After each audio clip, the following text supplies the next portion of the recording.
कंधे पर चादर, पैरों में हवाई चप्पल, सर पर टोपी और हाथ में हुक्का। आप समझ गए होंगे कि हम किसकी बात कर रहे हैं। जी हाँ, किसान नेता महेंद्र सिंह टिकैत। वैसे आपको पता है कि एक गंभीर किसान नेता, एक बड़े किसान नेता, वो किसान नेता जिनकी एक आवाज पर लाखों किसान इकट्ठा हो जाते थे, लेकिन वो जिद्दी थे। जिद्दी क्यों थे? दरअसल एक दिलचस्प किस्सा है जो मैं आपसे साझा करती हूँ। दरअसल हुआ यूं कि कर्नाटक में एक बार किसान आंदोलन कर रहे थे। अब ऐसे में बाबा टिकैत को बुलाया गया, क्योंकि अन्नदाता पर कोई समस्या होती थी, कोई परेशानी होती थी, तो बाबा टिकैत वहां पर जाते थे। अब ऐसे में कहा जाता है कि किस्सा जो है वो इस तरह होता है कि बाबा टिकैत दरअसल अपने कुछ साथियों के साथ कर्नाटक जाते हैं। अब जाने से पहले एयरपोर्ट पे क्या होता है कि जहाज में हुक्का ले जाने की इजाजत नहीं दी जाती है, क्योंकि अगर आप कहीं पर भी ट्रैवल करते हैं तो ये एयरलाइंस के अपने अपने रूल्स होते हैं। तो बाबा टिकैत से उस दौरान ये कहा जाता है कि आप जहाज में हुक्का नहीं लेकर जा सकते हैं। बाबा का अपना अंदाज था। बाबा ने कहा हुक्का ना जा तो मैं भी ना जाऊं। अब इस बात पर सभी हैरान हो गए कि अब करें तो करें क्या। एक तरफ बाबा टिकैत थे तो दूसरी तरफ आपको बता दें कि एयरलाइंस के अधिकारी थे। उन्होंने कहा कि अब ऐसा करें क्या कि बाबा जा भी पाए, क्योंकि बाबा की शख्सियत को आप जानते ही हैं। बाबा ऐसे ही थे जिन्होंने सरकारें झुका दी, तो भाई एयरलाइंस की तो क्या ही मजाल थी।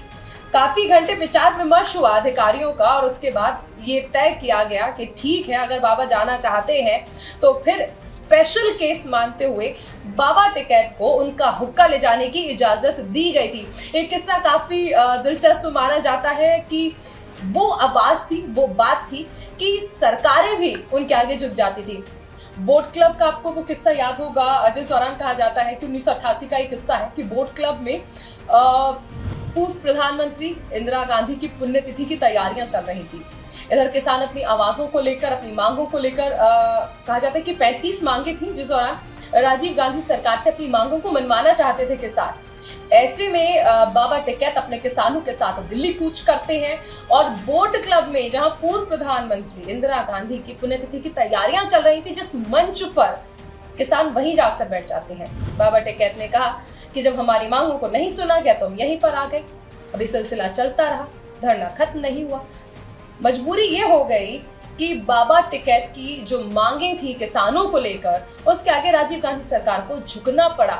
स्थिति आप ये समझिए कि ऐसी हो गई थी कि बोट क्लब के बजाय पूर्व प्रधानमंत्री इंदिरा गांधी की पुण्यतिथि लाल किले के पीछे एक मैदान में मनानी पड़ी थी, क्योंकि किसान अपनी बातों पर अडिग थे और इसका आप देख सकते हैं कि नेतृत्व भी बाबा टिकैत कर रहे थे। तो ये बाबा टिकैत की शख्सियत थी, उनकी बात थी कि वो हमेशा से ही ऐसे रहे कि किसानों की आवाज उठाते थे और अच्छी अच्छी सरकारें, बड़ी बड़ी सरकारों को वो झुका देते थे। वैसे वो मंच पर नहीं बैठते थे, कहा जाता था कि बाबा टिकैत मंच पर नहीं बैठते थे, किसानों के बीच वही अपना देसी अंदाज में हुक्का गुड़गुड़ाते हुए नजर आते थे। और ऐसे कई किस्से हैं। वैसे ये भी कहा जाता है कि राजनीति तो नहीं, लेकिन किसान नेता वो कैसे बने, इसके लिए कहा जाता है कि पूर्व प्रधानमंत्री चौधरी चरण सिंह का जब निधन होता है, उसके बाद पश्चिमी उत्तर प्रदेश एक तरह से राजनीतिक शून्य की ओर चला जाता है, क्योंकि कोई बड़ा किसान नेता यहाँ पर नहीं था।